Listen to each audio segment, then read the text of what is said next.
please ignore the terrible lighting and the terrible angle and the terrible hair and focus on the fact that I am getting this vlog post out. One way or another, it is coming out. This is the last vlog post of 2016, and as such, I wanted to give a year in review. But I'm going to do it month to month because that's the only way my brain can really process how much time has passed between then and now. So here we go, starting with January. In January, I left the library and got a brand new job at BB&T, where I met some really, truly wonderful people and got my first taste of full-time cubicle-style work. February was a fantastic Valentine's Day, followed by that same relationship completely imploding.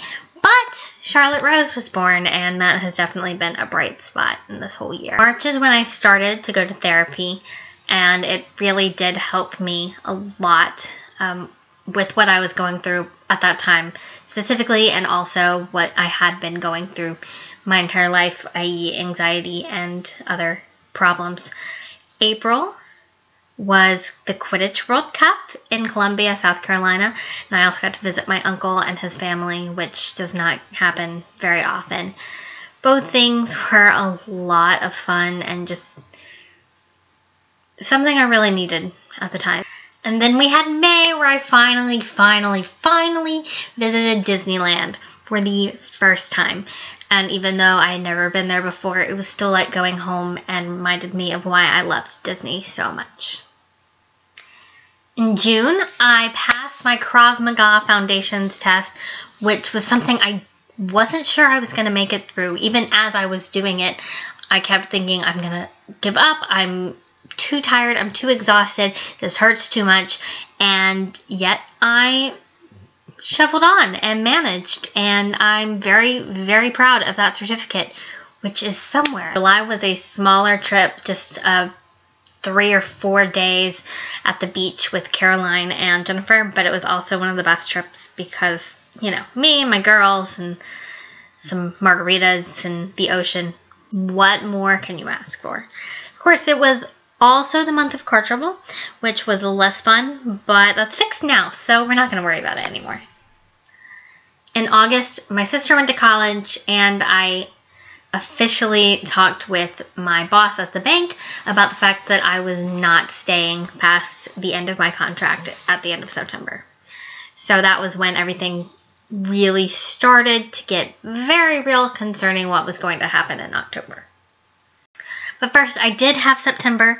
I turned 24, woohoo, and it really made me think about where I was in September this year and where I was last year when I turned 23, how different my life is and how much more I know about myself, even just in a span of a short number of months. October and November were the Route 66 trip, so that involves Chicago and Hamilton, driving out to LA, went to Texas for the first time, went to Nashville for the first time, met Anna Kendrick in New Jersey, and basically had the time of my life for 7 weeks. Answering to nobody, doing whatever I wanted, when I wanted. It was really fantastic and has really changed my perspective on a lot of things about my life now. Mostly that I should be having fun more.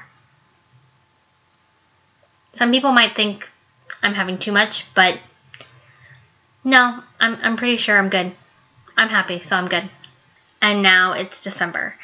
I've turned in my NYU grad school application. I'm working on the Columbia application. This time last year, I made specific goals for 2016 and the future after that, and a lot of them have changed. A lot of them didn't come to be, and a lot of them shouldn't have come to be. And so, looking forward, there's a temptation to say, well, screw it.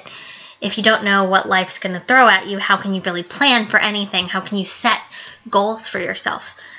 But I think just the opposite. I think it's important now more than ever for me to set goals because now I know so much more about myself and so much more about what I want out of life. Personally, 2016 had some rough spots, but I've come out on the other side stronger and better and more sure of myself.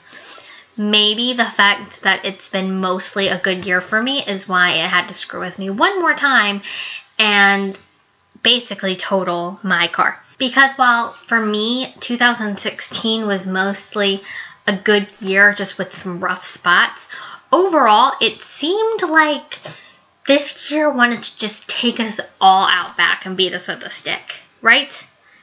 We've had wildfires and hurricanes. There was a horrible massacre in Orlando. The choke crapshoot of an election that happened in November. And of course, all of these wonderful artists that we've lost this year. They just kept coming. And even now, Carrie Fisher is in the hospital. Are you kidding me? This year, seriously. My hope for all of us is that no matter what happens in 2017, one, I hope and pray and cross my fingers that it will be better than 2016. And two, no matter what happens, we don't give up. We keep moving. And we try to make something good, something beautiful out of the broken bits. So, happy holidays. Happy New Year. Here's hoping 2017 doesn't want to take us out back and beat us with a stick.